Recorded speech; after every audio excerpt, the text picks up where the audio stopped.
Hello, I'm David Lockington, Music Director for the Modesto Symphony, and I'd like to invite you to come to a program in November, our second program of the 14-15 season. This program is going to be very exciting on lots of levels. I'm very thrilled that the Youth Orchestra is going to join us again on stage. We've done this a couple of times before, and the students have loved this, the musicians have got a lot out of it, and our audience gets to see the incredible skill of the Youth Orchestra and hear this wonderful full sound on stage with everybody together. And we know we're inspiring these young people to take music to the next level. So they're going to play an overture with us, and then we're going to perform a symphony by Beethoven. A symphony that is not heard that often. It's the second symphony. He wrote this just a couple of years into the 19th century, and it's a work that is really extraordinary for its vivacity and its affirmation of life, considering that in that same summer, Beethoven was considering, because of his hearing loss, suicide. He was staying in a small village outside of Vienna, a place called Heiligenstadt, and he wrote what is essentially a farewell letter to his relatives and his friends.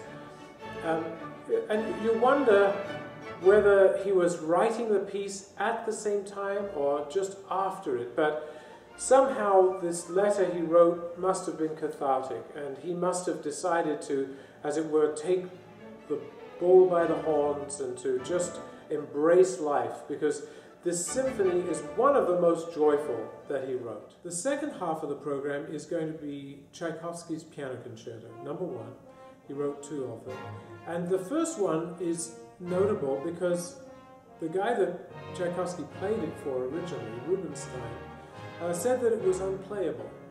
He wrote this in the early 1870s, I think 1872. And it was first performed, perhaps to avoid the possibility that it wasn't going to go over very well, in Boston of all places. This was the place that over one of the doors, over an exit sign that says, "Exit in case of Brahms."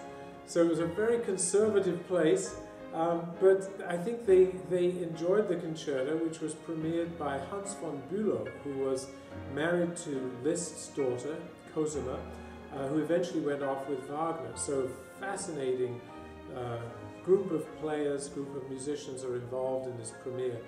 It was premiered in Moscow a year or so later, not with great success, but after Tchaikovsky made a few adjustments to the concerto, not changing its challenging nature. It's become one of the most beloved pieces in the repertoire.